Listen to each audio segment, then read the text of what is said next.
Assalamualaikum warahmatullahi wabarakatuh. Warahmatullahi wabarakatuh. Bismillah, alhamdulillah, wassalatu wassalamu Waalaikumsalam ala warahmatullahi sayyidina Muhammad wabarakatuh. ibn Abdillah wa ala alihi wa ashabi wa mawalah wa la hawla wa la quwata illa billah amma ba'du. Hadratal muhtaromin, para alim, para ulama, para sepuh, para bini sepuh, wabil khusus Ketua Umum Pengurus Besar Nahdlatul Ulama Bapak Profesor Dr. Kiai Haji Said Agil Siraj MA yang senantiasa memantau pelatihan yang kami adakan ini. Narasumber kita hari ini Bapak Kiai Haji Mas Duki Baitowi, staf khusus Wakil Presiden dan Wakil Sekjen PBNU bidang pendidikan. Para trainer kita hari ini, juga panitia, baik steering committee maupun organizing committee, Bapak-bapak, ibu-ibu, peserta pelatihan PJJ untuk kepala sekolah SMA, SMK, dan Madrasah Aliyah Angkatan ke-6 yang saya hormati. Alhamdulillah siang hari ini kita bisa bertatap muka melalui Zoom ini untuk memulai pelatihan Angkatan ke-6 ini. Salawat serta salam semoga senantiasa tercurahkan atas junjungan kita Nabi Agung Muhammad Sallallahu Alaihi Wasallam yang jejak langkahnya di dalam mendidik umat kita ikuti melalui Lembaga Pendidikan Ma'arif NU pada khususnya dan Jam'iyah Nahdlatul Ulama pada umumnya. Bapak Ibu yang saya hormati, para peserta pelatihan pada umumnya dan khusus kepada narasumber kita hari ini yang kebetulan juga pembina penasehat Ma'arif, Lembaga Pendidikan Ma'arif NU, Bapak Kiai Haji Mas Duki Baitowi. Pelatihan ini adalah angkatan yang ke-6. Kita mulai dari bulan Juni yang lalu, setiap angkatan berlangsung selama 2 minggu. Jadi hari ini Bapak dan Ibu peserta pelatihan akan berdiskusi bersama dengan narasumber dan para trainer yang untuk kemudian Bapak dan Ibu sekalian akan memperoleh penugasan dari para trainer yang nanti akan direview pada hari Sabtu yang akan datang. Pelatihan ini bernilai 36 JPL dan setiap angkatan diikuti oleh sekitar 100 peserta. Untuk angkatan kali ini juga yang mendaftar menurut panitia juga di atas 100 peserta, meskipun sampai saat pembukaan ini baru masuk 67 orang. Dan alhamdulillah peserta hari ini, tadi saya melihat ada Pak Rahmat Raharja dari Yogyakarta. Ini Pak Rahmat Raharja ini Kepala SMK NU 01 Wates Kulon Progo, Daerah Istimewa Yogyakarta, yang pada tahun 2019 kemarin menang juara 1 lomba TSM tingkat nasional yang diadakan oleh Astra. Tahun ini yang juara adalah SMK NU Al-Ma'ruf Kudus. Juara 2-nya tetap dari SMK Negeri dan juara 3-nya dari SMK Muhammadiyah. Sama halnya yang terjadi di waktu tahun 2019. Jadi yang beranggapan bahwa atau merasa Bapak-bapak dan Ibu-ibu sekalian merasa PRD, tahu PRD ya, perasaan rendah diri, harus melalui pelatihan ini harus pede. Karena banyak sekali sekolah kita yang mampu menjuarai lomba-lomba, bahkan tingkat internasional sekalipun. Tahun kemarin SMK NU Banat Kudus juara internasional di Paris, lomba untuk perancangan busana heritage. Jadi kita harus pede senantiasa. Nah, pelatihan ini merupakan perwujudan dari moto Ma'arif mantap, itu mandiri. Jadi pelatihan ini dilaksanakan secara mandiri, tidak didukung oleh siapapun kecuali untuk para narasumber didukung dari luar. Kita memang kita menghadirkan narasumber yang benar-benar kompeten. Tapi soal pembiayaan kita biayai sendiri, dan mandiri pengertian di sini adalah sesuai dengan apa yang disampaikan oleh Profesor Emno, pembina kita juga, bahwa dalam soal kemandirian ini ada ada 3 macam. Yang pertama adalah dependent, organisasi atau lembaga yang sangat tergantung pada orang lain, pihak lain, yang kalau tidak ada dukungan dari pihak lain tidak melakukan apa-apa. Kemudian independen, yang tidak lagi tergantung pada pihak lain, dan pihak lain tidak tergantung kepada dia juga. Nah, ma'arif ini ada pada model ketiga, yaitu interdependent. Kita tidak tergantung pada pihak lain, tetapi di saat yang sama kita juga merasa bahwa kita membutuhkan pihak lain. Dan seperti halnya juga pihak lain membutuhkan kita, Lembaga Pendidikan Ma'arif NU. Kemudian afirmatif, yaitu langkah cepat merespon masalah yang dihadapi untuk melakukan penguatan. Nah, dalam hal ini karena kita menghadapi pandemi, yang tentu proses pembelajaran berbeda dengan pada saat sebelum pandemi, pada saat normal, maka kita mengambil langkah cepat untuk melakukan pelatihan pembelajaran jarak jauh yang disingkat PJJ, yang sekarang oleh Kemendikbud disebut sebagai BDR, belajar dari rumah. Ini merupakan langkah cepat yang dilakukan oleh Lembaga Pendidikan Ma'arif NU, dan alhamdulillah yang langkah Ma'arif NU ini adalah langkah yang terdepan. Sebelum ada lembaga pendidikan lain, bahkan pemerintah mengadakan pelatihan seperti ini, Lembaga Pendidikan Ma'arif NU sudah melakukan ini. Sejak bulan Juni, dan insya Allah nanti sampai bulan Oktober, kita targetkan melatih 2.400 kepala sekolah. Kemudian nirlaba itu kita tidak mementingkan keuntungan dunia, tetapi kita berharap pahala Allah Subhanahu wa taala di akhirat nanti. Yang kata Gus Hamka, nirlaba ini pengertian lain dari mukhlis. Jadi kita ikhlas. Di dunia ini tidak memperoleh keuntungan, tidak apa-apa. Para peserta semua ya tidak dipungut bayaran untuk ikut pelatihan ini, dan insya Allah nanti malah akan memperoleh penggantian kuota bagi yang di dalam daftar hadirnya absennya mencantumkan nomor rekening.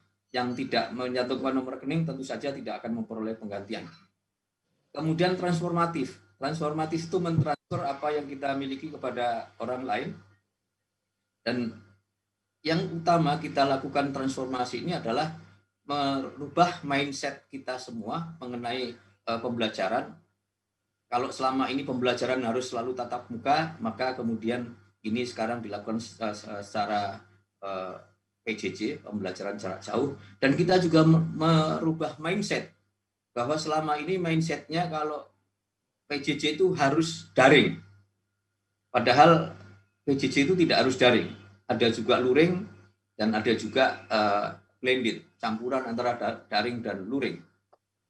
Nah, melalui pelatihan ini nanti ini akan kita bahas bersama setelah memperoleh masukan dari narasumber utama kita, Bapak Kiai Haji Mas Duki Baitowi, nanti akan dilanjutkan diskusinya oleh trainer kita.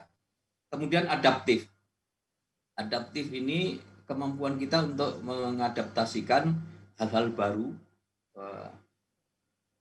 dan mengkombinkan dengan apa yang sudah lama berlangsung di kita. Adaptif ini dijiwai oleh kaidah yang selalu kita pegangin, al-muhafadzatu 'alal qadimi shalih wal ahdu bil jadidil aslah. Kita memelihara sesuatu yang lama yang baik dan mengambil yang baru yang lebih baik. Jadi kita tentu yakin bahwa proses pembelajaran, kegiatan belajar mengajar yang kita laksanakan selama ini adalah sudah sangat baik, tetapi sekarang ada hal baru yang lebih baik, yaitu pembelajaran jarak jauh, baik daring, luring maupun blended. Kemudian yang terakhir adalah profesional. Jadi tentu saja Ma'arif senantiasa akan mewujudkan profesionalisme di lingkungan Ma'arif. Kali ini adalah kepala sekolah. Yang dimaksud dengan profesional di sini adalah kita menyiapkan orang-orang yang kompeten, punya kompetensi, punya keahlian, punya keterampilan, punya pengetahuan di bidangnya. Kalau kepala sekolah tentunya harus kompeten sebagai kepala sekolah, menguasai pengetahuan dan keterampilan memimpin. Kemudian konsisten itu ajak, istiqomah. kalau dalam bahasa lain adalah setia pada tugasnya. Jadi Pak Rahmat, Kepala SMK NU 01 Wates Kulon Progo, ya setia dengan tugasnya sebagai Kepala SMK 01, tidak jadi kepala sekolah yang lain ya Pak Rahmat ya. Kemudian konsekuen itu tanggung jawab. Jadi apa yang dikatakan itulah yang dilakukan, yang dikerjakan. Kemudian komitmen itu hampir sama dengan dengan konsisten tadi, punya ikatan kepada lembaganya, punya ikatan kepada tugasnya. Yang kemudian yang kelima adalah kompetitif itu seorang profesional itu harus punya jiwa bersaing dengan yang lain. Meskipun persaingan di dalam diri kita ini kita sesuai dengan yang dituntun oleh Al-Quran.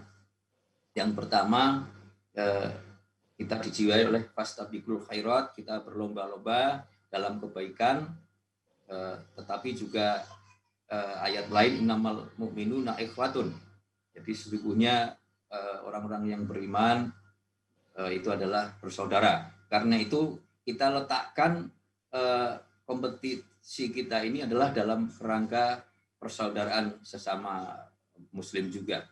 Kemudian karakter. Profesional harus punya karakter yang kuat. Ya. Dan dalam hal ini tentu saja di masa pandemi dan yang akan datang di era 4.0 ini, karakter sangat dibutuhkan ketika ketika semua nanti ke depan ini bisa diambil alih oleh robot, oleh AI, ya, oleh komputer, oleh internet, tetapi pembentukan karakter tidak bisa diambil alih oleh komputer. Itu masih tetap ada pada kita, para pendidik, para kepala sekolah. Jadi inilah yang tadi saya sebutkan, bahwa pelatihan ini adalah perwujudan dari kemandirian, afirmasi kita, kenirlabaan kita, transformasi kita, adaptasi kita, profesionalisme kita. Jadi mandiri, afirmatif, nirlaba, transformatif, adaptif, dan profesional, seperti yang tertera di saya ini. Disingkat mantap. Ma'arif mantap. Ma'arif mantap. Ma'arif mantap. Nah, karena itu Bapak sekalian, pengalaman yang sudah-sudah tetap banyak yang rontok. Saya berharap peserta kali ini tidak rontok. Utama saya berharap kepada Pak Rahmat Raharja ini jangan sampai rontok, karena kemarin SMK NU 1 Gresik, ya, SMK Nusa Gresik, kepala sekolahnya ikut ini sampai akhir, bahkan minta izin untuk ikut lagi.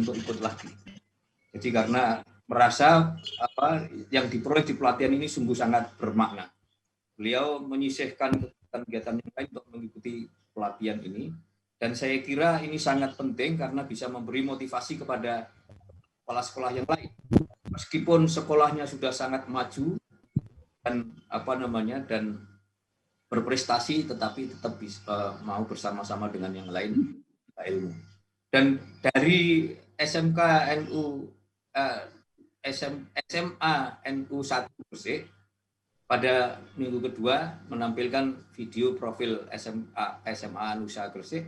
Saya berharap nanti untuk sesi mendatang Pak Rahmat Raharja bisa menampilkan video profil SMK NU 01 Wates supaya menjadi motivasi bagi yang lain-lain.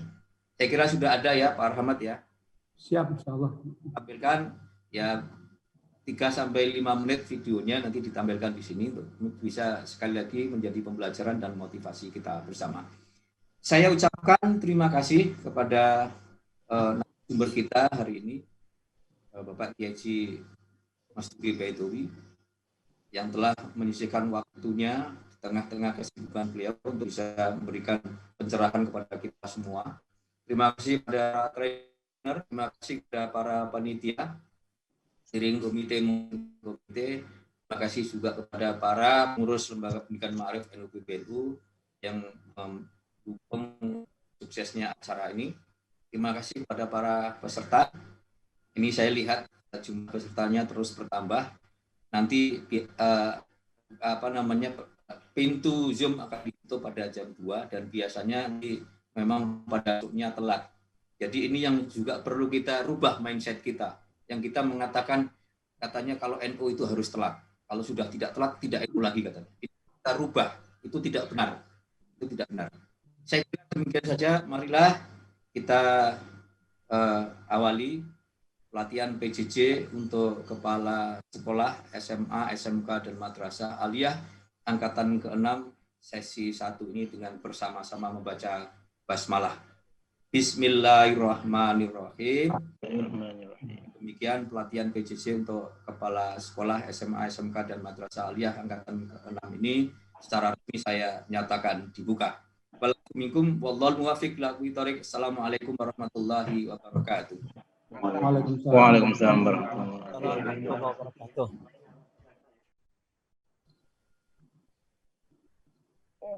Baik, demikianlah tadi sambutan dari Ketua Lembaga Pendidikan Ma'arif NU PBNU, Dr. Andes Kyai Haji Arifin Junaidi MBA. Kami haturkan terima kasih banyak. Kemudian acara selanjutnya adalah keynote speaker oleh Bapak Dr. Andes Kyai Haji Mas Duki Badlawi MSI. Beliau adalah salah satu stafsus Wakil Presiden Republik Indonesia dan Wakil Sekjen Pengurus Besar Nahdlatul Ulama. Kepada Bapak Dr. Andes Kyai Haji Mas Duki Badlawi MSI, dengan hormat kami persilahkan. Terima kasih Mbak. Assalamualaikum warahmatullahi wabarakatuh. Bismillah, alhamdulillah, wassalatu wassalamu ala rasulillah Muhammad ibni Abdillah wa ala alihi wa sahbihi wa mawalah wa la hawla wa la quwwata illa billah. Asyhadu an la ilaha illallah wa asyhadu anna Muhammadar Rasulullah. Amma ba'du. Yang saya hormati Ketua Umum Pengurus Besar Nahdlatul Ulama yang memantau perkembangan dari kegiatan yang baik ini. Sudah gelombang kelima kalau menurut laporan Ketua Ma'arif, Bapak Arifin Junaidi, Ketua LP Ma'arif, Ketua Umum, yang saya hormati, sahabat saya, dunia dan akhirat, perlu ditambahin itu. Dan seluruh pengurus Ma'arif ya, yang baik yang terlibat dalam kepanitiaan ataupun yang ikut menjadi peserta yang aktif, serta para kepala sekolah yang terlibat dalam webinar pada kali ini atau pelatihan ya, cara baru di dalam belajar, karena memang saya kira semua kondisi saat ini secara global, orang-orang, kelompok, ataupun negara, semuanya itu pada bingung dengan pancaroba ini. Pada mulanya orang tidak mengira, orang hanya berpikir tentang akan ada perubahan dari revolusi industri 3.0 ke 4.0 gitu kan. Tapi tiba-tiba kemudian sebagaimana kita ketahui, akhirnya terjadi pandemi yang kemudian pandemi ini secara cepat ya bergulir ke setiap negara dan secara global. Sekarang semuanya terkena pandemi. Sehingga kemudian banyak orang-orang, pimpinan negara semuanya pada kebingungan. Sekarang ini banyak orang berbicara mengenai apa yang disebut dengan Great Reset ya. Jadi men-setting ulang seluruh bidang kehidupan kita. Jadi rencananya nanti pada bulan Januari itu di Davos akan ada pertemuan ekonomi dunia yang akan membahas tentang tata baru ekonomi dunia pasca pandemi. Jadi semuanya bingung, dan dalam konteks Great Reset ini, jadi men-setting ulang terhadap seluruh tatanan ekonomi itu, diberikan satu konsepsi tentang ekonomi baru yang tidak terlalu berbau kapitalisme gitu ya. Ini sebagai salah satu ilustrasi aja sebagai prolog. Jadi tidak berbau kapitalisme yang serakah, tetapi bagaimana bahwa pertumbuhan ekonomi ke depan diharapkan tidak lagi menjadi seperti pertumbuhan ekonomi sebelum pandemi krisis. Kira-kira seperti itu. Jadi ini hanya sekedar gambaran, dan itu tidak hanya terjadi di bidang ekonomi, tapi juga terjadi di bidang-bidang yang lain. Di dalam politik juga saya kira akan terumuskan ulang salah satu cara yang selama ini juga sudah mulai diwacanakan mengenai sistem pemilihan yang berbasis daring, berbasis digital ya. Saya kira itu juga ke depan semuanya berubah. Jadi disrupsi ini semakin mempercepat keadaan kita, termasuk di dalam cara belajar kita, termasuk di dalam cara mengajar kita, termasuk di dalam kita sebagai pimpinan di dalam sekolah. Itu saya kira semuanya berubah. Jadi cara kita, mindset kita tadi sudah disebut-sebut dengan baik oleh Ketua Ma'arif, ini semuanya cara kita memimpin itu juga harus berubah. Kondisi pancaroba ini diperlukan semacam ya solusi-solusi dan visi-visi yang tajam. Gitu ya. Jadi visi yang tajam itu penting. Kita ingat sebagai sebuah gambaran, dulu tidak akan pernah negara ini merdeka. Mungkin kalaupun merdeka, kalau tidak ada Soekarno yang mempunyai visi tajam, mungkin merdeka kita itu seperti negara Malaysia dan yang lain-lain. Artinya apa? Merdeka diberikan, gitu ya. Diberikan oleh tentara sekutu lah kira-kira setelah Jepang kalah, baru kemudian itu mungkin akan lama sekali karena Belanda sangat kejam dibanding Inggris. Kira-kira seperti itu. Tapi karena visi yang berbeda, nah, visi yang out of the box, maka kemudian akhirnya Soekarno melahirkan konsepsi, didukung bersama-sama, dan akhirnya negeri ini merdeka. Begitu juga kalau kita lihat sejarah di Nahdlatul Ulama. Di Nahdlatul Ulama kita ingat ada seorang tokoh namanya Kiai Haji Ahmad Siddiq. Kiai Haji Ahmad Siddiq ini mempunyai pemikiran-pemikiran out of the box juga. Nah, ketika dia rumuskan tentang betapa negeri ini akan hancur kalau kita perang ideologi. Ketika itu setiap umat Islam sebelum Munas NU di tahun 83 ya, dan kemudian dirumuskan ulang kemudian di Muktamar yang ke-27 di tahun 84 di Situbondo, semua ketika itu umat Islam mencita-citakan negara Islam. Sementara yang lain sebaliknya gitu kan. Padahal di dalam sidang konstituante perdebatan itu tidak selesai, dan kemudian akhirnya Bung Karno mengambil langkah yang sebenarnya melanggar undang-undang, yaitu dekrit presiden karena didukung tentara, maka kemudian akhirnya kembali ke Undang-Undang Dasar 45. Dan akhirnya apa yang terjadi? Nah, kita ingat bahwa di masa-masa awal sampai kemudian sebelum kita merumuskan tentang finalisasi ideologi negara dan finalisasi bentuk NKRI itu, semua ketika itu orang berpikir mengenai negara Islam.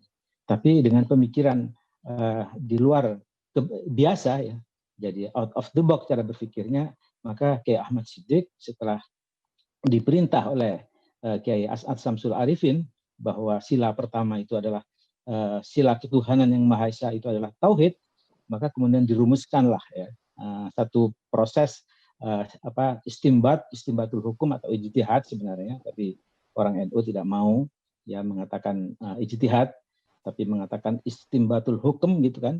Lalu dirumuskan satu rumusan yang sangat bagus tentang pemimpin itu harus mengambil tanggung jawab dengan visinya, yaitu bahwa ini adalah negara NKRI sudah final. Ini adalah ideologi ini sudah final. Itulah contoh pemimpin di sini. Nah, saya ingin mengajak dalam konteks ini sebenarnya adalah bagaimana betapa pentingnya visi seorang pemimpin. Betapa pentingnya visi seorang kepala sekolah mempunyai, ya setidak-tidaknya kalau yang saya gambarkan secara sederhana, minimal harus ada 2 senjata bagi seorang pemimpin itu.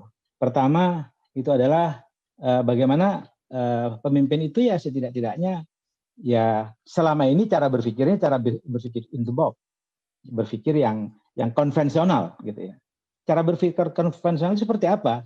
Ya cara berpikir konvensional itu ya berpikir sebagai orang yang mengikut aturan. Aturannya seperti apa, disitulah kita ikut. Kalau misalnya saya sebagai kepala sekolah, kira-kira kepala sekolah yang lain seperti apa, umumnya seperti apa, dan itulah yang kita ikuti. Dan itu ya biasa-biasa saja. Semua orang, semua kepala sekolah akan bisa seperti itu. Jadi juga sesuai dengan standar, mengikutinya dengan sesuai standar.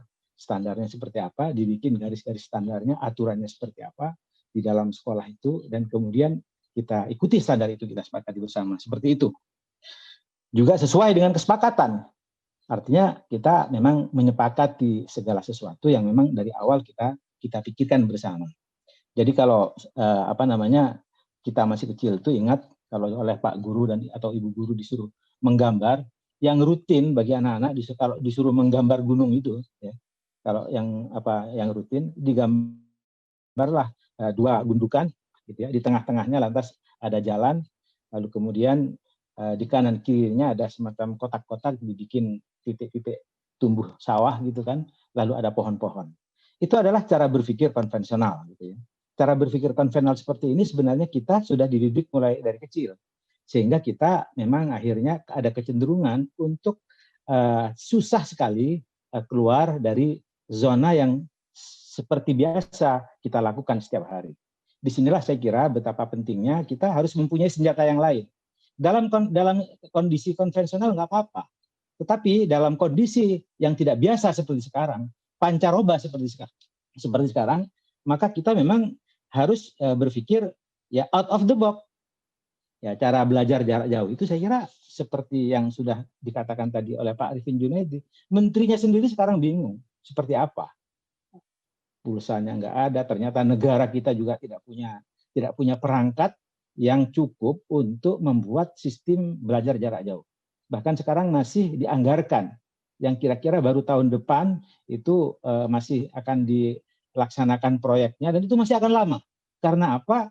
Karena selama ini kita tidak bisa ya mengantisipasi terhadap berbagai kemungkinan yang terjadi seperti saat ini. Karena kita terbiasa cara berpikir konvensional. Tapi saya kira kita tidak boleh menyalahkan keadaan. Saya kira kita tidak bisa, oh ya karena memang kondisinya belum, ya udah kita tidak berbuat apa-apa. Saya kira cara yang seperti itu saya kira tidak bagus. Jadi kita memang sebagai pemimpin ya sebagai kepala sekolah memang harus melakukan ya pendekatan-pendekatan yang baru. Apa targetnya yang mesti kita capai dalam kondisi yang serba berubah ini. Kita tahu ya di dalam ranah pendidikan kita, nah dalam hal yang paling pokok dari semua sistem pendidikan itu adalah guru. Bagaimana sebenarnya kita memotivasi agar guru bisa tetap kreatif di dalam mengajar. Saya kira itu adalah salah satu kunci misalnya pendekatan inovatif itu pada guru terutama. Bagaimana sebagai seorang kepala sekolah saya misalnya melakukan pendekatan-pendekatan yang tidak biasa seperti yang selama ini terjadi kepada guru. Supaya apa? Supaya guru bisa lebih kreatif. Bisa mengajak ya dan memimpin gitu ya dengan cara-cara yang di luar biasa, di luar sistem. Itu saya kira setiap kepala sekolah pasti punya pikiran sendiri, punya cara sendiri, punya konteksnya sendiri dan yang berbeda-beda yang itu bisa diambil inisiatifnya seperti itu. Jadi tak biasa dilakukan dalam kelompok, tetapi manfaatnya dirasakan, ya, manfaatnya dirasakan oleh kelompok. Nah ini memang ya tidak mudah, tetapi itu bisa dilakukan.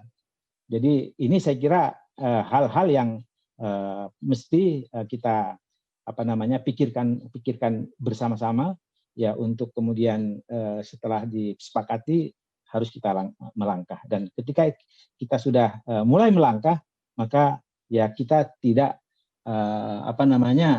perlu terlalu peduli ya terhadap cemohan terhadap orang lain apa yang dilakukan oleh Pak Arifin Junaidi, kok aneh-aneh seperti itu. Nah, kalau ketika orang mencemoh seperti itu lalu kemudian atas cemohan itu dia berhenti melakukan inovasi, ya udah itu artinya tanda-tanda bahwa ya itu tidak akan menjadi pemimpin yang berhasil. Tetapi apabila ketika dicemooh itu dia terus melakukan langkah dan yakin bahwa visi dan perubahan yang dilakukan itu memang akan membawa manfaat, saya kira itu adalah sesuatu yang justru menjadi penting di dalam kepemimpinan. Artinya kalau saya sebutkan anjing menggonggong, ya kafilah tetap berlalu, kira-kira seperti itu. Dan jangan takut untuk bertanggung jawab terhadap kesalahan-kesalahan yang dilakukan oleh anak buah kita.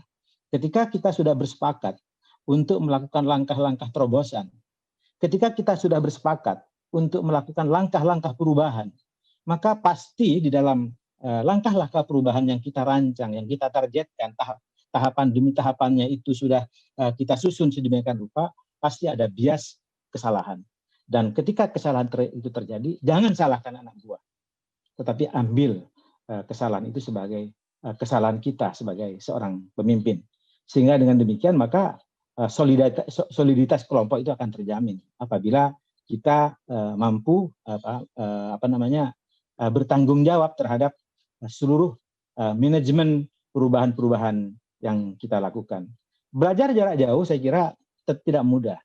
Belajar jarak jauh itu saya kira tadi sudah digambarkan oleh Pak Arifin Junaidi secara sederhana, ada daring, ada luring, bahkan ada blended, ada campuran segala macam. Tetapi saya kira belajar jarak jauh itu juga bisa dilakukan sesuai dengan konteks masing-masing. Saya sebenarnya ingin tahu dari teman-teman kepala sekolah di Ma'arif ya, di berbagai daerah, kalau ada semacam testimoni seperti apa yang selama ini dilakukan di masa pancaroba ini. Saya kira Pak Arifin itu penting sekali untuk memberikan feedback ya kepada Ma'arif Pusat untuk semacam testimoni apa saja yang dilakukan, dan ketika itu dilakukan maka kemudian itu bisa memberi inspirasi kepada yang lain. Sehingga dengan demikian maka ya kita sebagai lembaga pendidikan dan Ma'arif sebagai pengayom dari seluruh lembaga pendidikan yang ada di bawahnya itu bisa membuat satu contoh percontohan di satu pihak, tapi di sisi yang lain bisa memberikan inspirasi kepada sekolah-sekolah yang lain untuk melaksanakan yang terbaik di masa pancaroba ini. Saya kira itu adalah salah satu hal yang sangat penting untuk kita lakukan. Saya kira lanjut ya.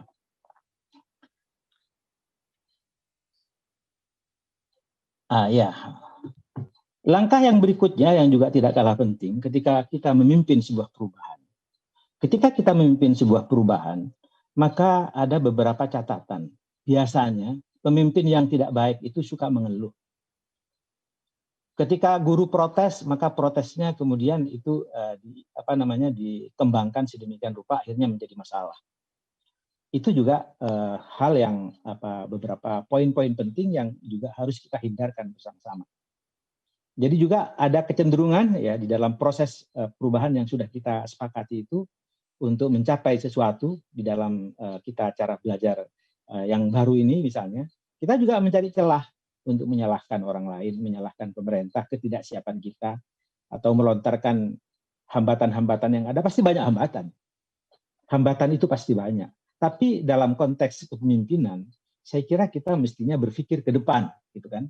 Kita berpikir ke depan, tidak melihat saat ini saja, tapi berpikir ke depan. Masa lalu itu adalah sebuah pelajaran. Al-Quran mengatakan seperti itu. Wal tardur nafsun ma qaddamat liwatkan, seperti itu ajarannya. Saya kira itu cara berpikir yang diajarkan oleh Al-Quran memang seperti itu. Dan tidak defensif. Ketika misalnya saya sebagai pemimpin, saya sebagai kepala sekolah, kemudian saya ada kesalahan, kemudian ditegur atau dikritik oleh anak buah, ya terimalah itu sebagai sebuah kritik yang terbaik, konstruktif.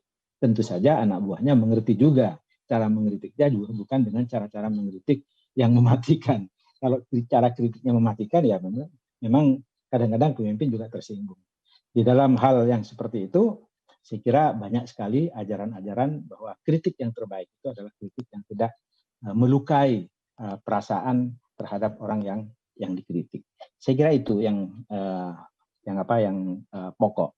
Berikutnya saya kira ada sifat yang perlu untuk kita lakukan itu adalah ya provokatif dan terbuka.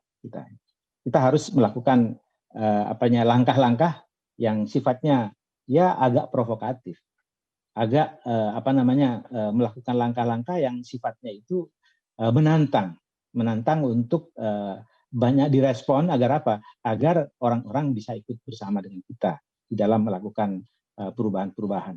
Karena kalau kita tidak melakukan langkah yang sifatnya provokatif dan terbuka, ya mungkin kita tidak akan banyak mendapatkan dukungan-dukungan, terutama di langkah-langkah awal. Ini saya kira kita penting untuk melakukan langkah-langkah seperti itu. Jadi misalnya kita ya ketika mengajak kelompok untuk membuat terobosan-terobosan ide, ya tentu saja ya kita harus melakukan FGD berulang-ulang. Apa saja yang harus kita lakukan dengan seperti ini. Banyak sekali kadang-kadang ide-ide baru itu tidak kita sangka datangnya. Kadang-kadang juga datang tidak dari orang yang kita kira, ternyata dia menimbulkan ide-ide yang bagus. Saya kira itu itulah seni, gitu ya. Seni dari kita memimpin. Seni memimpin itu memang kadang-kadang ya lelah, capek, tetapi itu harus dilakukan karena justru itulah kadang-kadang ide itu akan muncul untuk melakukan terobosan di dalam langkah. Dan yang terpenting adalah seperti yang di poin terakhir di layar ini adalah kita harus berani keluar dari zona nyaman, itu yang penting. Karena selama ini sistem cara belajar kita, bahkan secara nasional, sistem pendidikan kita ini adalah zona nyaman. Ma'arif juga mengikuti ya zona nyaman juga dengan belajar di dalam kelas, dengan model yang secara konvensional pendidikan seperti yang sekarang, semuanya sudah kita nikmati. Ini adalah produk model pendidikan seperti ini adalah produk yang sudah cukup lama yang tidak kita ubah. Ya. Nah sekarang ini adalah cara baru, istilahnya Pak Arifin tadi, mindset-nya harus diubah untuk mengubah cara baru, keluar dari zona nyaman. Artinya apa kalau keluar dari zona nyaman? Kita harus tidak nyaman. Ya, karena kalau kita tidak nyaman, ya artinya sakit. Kalau sakit itulah yang harus kita rasakan saat ini. Jadi pemimpin saat ini memang harus sakit. Guru saat ini harus sakit. Kalau tidak sakit, kalau tidak sengsara dalam kondisi ini, artinya kita masih dalam mindset zona nyaman. Justru di situ tantangannya. Berani nggak kita bersakit-sakit dahulu istilahnya. Nah, kemudian nyaman kemudian. Nah, ini saya kira sesuatu hal yang harus berani kita lakukan. Karena kalau enggak, karena saya kira ibaratnya saat ini itu kita sama. Ma'arif melakukan langkah dari titik nol. Muhammadiyah juga melakukan langkah dari titik nol. Sekolah-sekolah negeri juga melakukan langkah-langkah juga dari titik nol yang sama. Karena apa? Karena sistemnya kita baru. Semuanya baru. Belajar jarak jauh, sesuatu hal yang belum ada sebelumnya. Walaupun memang banyak sekali hal yang kalau kita preteli satu persatu problemnya itu, ya umumnya mungkin kalau orang-orang yang tidak punya akses ke internet susah. Data-datanya banyak itu. Saya kira tidak perlu kita diskusikan mengenai data-data di sini. Karena kalau kita diskusi mengenai data, banyak sekali di Google kita buka problem belajar jarak jauh itu seperti apa, negara menyiapkannya seperti apa, kesiapannya sampai di mana, pemberitaan itu semuanya banyak. Tetapi yang terpenting mental kita. Mental kita bisa nggak keluar dari zona nyaman. Itu yang terpenting terlebih dahulu. Karena ini adalah ibaratnya semuanya hancur semua sistem lama dan akan memulai dengan sistem baru dan semuanya berangkat sama-sama dari titik nol. Artinya kita harus mendahului. Tadi sudah dikatakan oleh Pak Arifin bahwa semua orang-orang belum memulai, kita sudah memulai dulu. Itu saya kira luar biasa. Kita harus apresiasi itu kepada Ketua Ma'arif ya, yang memulai proses pembelajaran latihan-latihan seperti ini. Karena itu artinya berani capek dan berani keluar dari zona nyaman. Saya menceritakan zona nyaman itu sebuah kisah ya, 2 kata dalam bejana. Saya kira itu adalah teori yang sangat terkenal ya, di mana-mana cerita ini saya kira sudah sangat kita ketahui bersama-sama. Jadi kalau kata itu ditaruh dalam satu bejana dan bejananya itu panas, maka kata itu akan meloncat. Tapi selamat kata itu. Walaupun dia kepanasan, maka dia selamat karena dia mampu keluar dari zona nyaman. Tetapi ada kata satunya lagi ditaruh di dalam sebuah bejana yang airnya hangat-hangat kuku. dia menikmati anget-anget kuku itu. Berlahan-lahan panas, dia menyesuaikan diri, terus menyesuaikan diri, sampai kemudian 100 derajat Celcius panasnya lebih. Nah, ketika kaca itu sudah ingin melompat, dia tidak bisa lagi melompat. Karena apa? Tenaganya, powernya dihabiskan untuk menyesuaikan diri. Dan akhirnya ketika dia harus mengeluarkan lompatan yang kuat, kata itu mati. Dan insya Allah yang mati itu bukan sistem pendidikan yang ma'arif. Karena ma'arif mampu keluar dari sistem zona nyaman. Para pemimpin yang ikut dalam pelatihan yang sekarang, itu adalah orang-orang yang secara mental siap ya, keluar dari zona nyaman. Saya kira sesuatu hal yang harus kita tekankan bersama-sama. Ya, lanjut saya kira. Ya, penutupnya saya ingin bercerita tentang itu ada intinya bahwa masalah baru yang kita hadapi itu memang tidak bisa dipecahkan dengan model dan solusi model lama. Adagium ini sekarang terjadi pada Tempo dan RCTI. Jadi ini adalah teori disrupsi yang sudah kita sama-sama tahu. Saya kira salah satu derivasi ya dari revolusi industri 4.0 itu adalah adanya disrupsi. Dari disrupsi itu juga adanya post-truth. Apa post-truth? Post-truth itu artinya, ini juga satu catatan juga buat para guru semuanya. Post-truth itu adalah satu titik di mana kebenaran sudah tidak ada artinya. Karena yang penting sekarang itu adalah keyakinan. Jadi keyakinan itu bisa dibangun dari kebenaran, tapi juga bisa dibangun dari kebohongan. Bisa dibangun dari hoax. Catatan saja misalnya di periode kemarin ya, waktu kampanye Pilpres, ini keluar dari konteks, tapi ini kita bicara dalam konteks disrupsi. Pak Jokowi itu dipercaya oleh rakyat Indonesia yang jumlahnya 12 juta, Pak Jokowi itu PKI. Nah ini kok kenapa bisa yakin seperti itu? Surveinya mengatakan itu terjadi yang banyak itu di Aceh dan di Sumatera Barat misalnya, di luar Jawa. Banyak sekali Pak Jokowi itu dipercaya sebagai orang PKI. Kenapa? Karena keyakinan faktanya tidak benar, tapi berita hoaxnya itu diulang-ulang terus dengan berbagai cara, lalu akhirnya yang terjadi itu adalah keyakinan. Maka kebenaran menjadi tersingkirkan. Karena apa? Karena kebenaran berjalan secara linear. Sementara yang namanya kebohongan ataupun keyakinan dalam konteks post-truth itu berjalan secara eksponensial. Kita tahu dalam teori matematika, teori yang linear seperti apa dalam matematika, dan teori eksponensial itu seperti apa, berlipat-lipat kecepatannya, sehingga kebenaran kalah. Nah di sini kisah Tempo dan RCTI itu saya sekarang mengalami kondisi yang disruptif. Jadi Tempo kemarin membuat satu laporan yang menarik. Laporannya itu tentang apa? Laporannya itu tentang dia semacam memprotes terhadap buzzer dan influencer. Influencer itu sekarang itu menjadi pusat iklan di dalam dunia bisnis. Jadi kalau dulu misalnya saya ingin memperkenalkan satu produk, maka produk itu saya akan perkenalkan lewat ya mungkin beriklan di majalah Tempo, atau mungkin saya beriklan di televisi misalnya. Tetapi sekarang sudah tidak lagi. Orang berpikir kalau saya beriklan di Kompas misalnya, atau saya beriklan di Tempo misalnya, maka itu akan sangat mahal dan kurang efektif. Sementara kalau saya misalnya beriklan pada influencer, seorang tokoh yang punya follower jutaan orang, itu dianggap lebih efektif. Nah ternyata pejabat-pejabat negara sekarang itu punya banyak influencer dan tidak perlu melakukan iklan-iklan di berbagai media massa. Dan itulah yang diprotes oleh Tempo. Begitu juga sebaliknya RCTI sekarang juga melakukan protes yang sama, dia menggugat ke pengadilan, dia tidak mau terima terhadap media sosial sebagai sebuah kekuatan baru yang itu dianggap melakukan pelanggaran-pelanggaran. Tapi itu semuanya adalah proses disrupsi.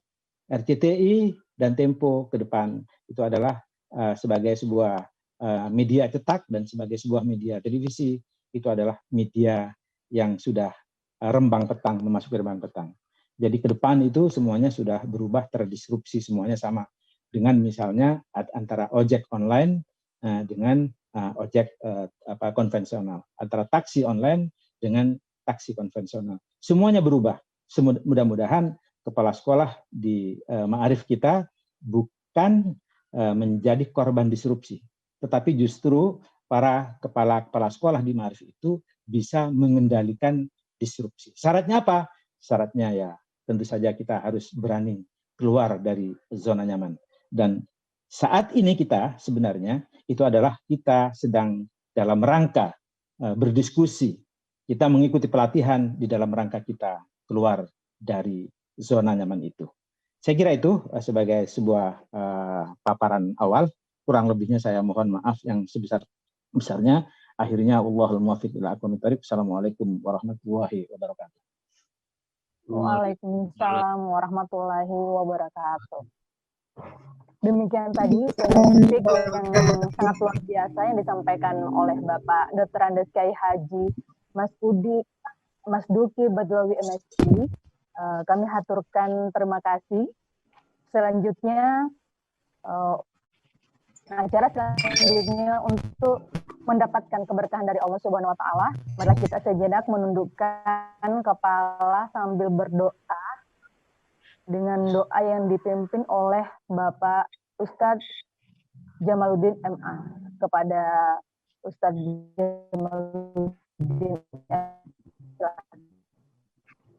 Assalamualaikum warahmatullahi wabarakatuh. Waalaikumsalam warahmatullahi wabarakatuh. Pak Kiai Mas Duki, Pak Kiai Arifin, dan segenap peserta pelatihan, mari kita sama-sama mohon kepada Allah Subhanahu wa taala, mudah-mudahan dalam pelatihan ini kita mendapat ilmu yang bermanfaat yang bisa kita tularkan kepada orang lain dan bermanfaat untuk memajukan sekolah Ma'arif. Dan juga kita memohon kepada Allah Subhanahu wa taala mudah-mudahan wabah COVID-19 ini segera berakhir sehingga kita bisa beraktivitas dengan aman. Ala hadhihi niyyah wa kullu niyatin shalihah. Al-Fatihah. A'udzu billahi minasyaitonir rajim. Bismillahirrahmanirrahim. Alhamdulillahirabbil alamin. Ar-Rahmanir Rahim. Maliki yaumiddin. Iyyaka na'budu wa iyyaka nasta'in. Ihdinas siratal mustaqim. Siratal ladzina an'amta 'alaihim ghairil maghdubi 'alaihim waladdallin. Amin. Nastaghfirullahaladzim, nastaghfirullahaladzim, nastaghfirullahaladzim. Allahumma shalli wa sallim wa barik ala sayyidina Muhammadin fil awwalin wal akhirin. Wa radiyallahu ta'ala an bi ashabi Rasulillahi ajma'in. Bismillahirrahmanirrahim. Alhamdulillahirabbil alamin. Hamdan syakirin, hamdan na'imin. Hamdan yakuna fi mazidah. Ya Rabbana lakal hamdu laka syukru kama yanbaghi li jalalika wa 'azimi sultanik. Allahumma ighfir lana wa liwalidina warhamhum kama rabbawna shighara. Waghfir li jami'il muslimina wal muslimat wal mu'minina wal mu'minat ahya'i minhum wal amwat. Allahumma inna nas'aluka ilman nafi'a wa 'amalan mutaqabbala wa rizqan wasi'an mubaraka. Allahumma inna nas'aluka al-huda wat-tuqa wal-'afafa wal-ghina. Allahumma ij'al auladana wa talamidana min ibadika as-salihin. Allahumma sallimna wal muslimin. Allahumma adfa' 'anil muslimin al-bala wal waba wal Allahumma arhamna bi ijabati da'watina wa qabuli a'malina wa taysiri umurina. Rabbana atina fid dunya hasanah wa fil akhirati hasanah wa qina 'adzaban nar. Wa sallallahu ala sayyidina Muhammad wa ala alihi wa sahbihi wa sallam. Subhana rabbika rabbil izzati amma yasifun wa salamun ala al-mursalin walhamdulillahi rabbil alamin. Wassalamualaikum warahmatullahi wabarakatuh. Waalaikumsalam warahmatullahi wabarakatuh. Waalaikumsalam warahmatullahi wabarakatuh. Dengan selesainya pembacaan doa tadi, selesai pula rangkaian acara pembukaan pelatihan penguatan pembelajaran jarak jauh kepala SMA, SMK, Lembaga Pendidikan Ma'arif NU PBNU Angkatan 6. Kami ucapkan banyak terima kasih kepada Bapak Dr. Profesor Dr. Kiai Haji Said Akil Siraj MA. Kepada kami ucapkan juga terima kasih kepada Bapak Dr. Andes Kyai Haji Mas Duki Badlawi MSI hadir, dan kami ucapkan juga terima kasih kepada Ketua Lembaga Pendidikan Ma'arif NU PBNU. Dan kami ucapkan banyak terima kasih pula kepada SC dan trainer serta panitia dan peserta yang hadir pada siang hari ini. Mari kita tutup acara ini dengan membaca Hamdalah Alhamdulillahirabbil alamin. Terima kasih Pak Mas Duki. Terima kasih. Duki, makasih. Iya, sama-sama. Terima kasih. Kalau ada Mbak Ida, acara semuanya. lain, monggo nggak apa-apa, live. Yeah. Kita lanjut ke membahas apa yang tadi diarahkan.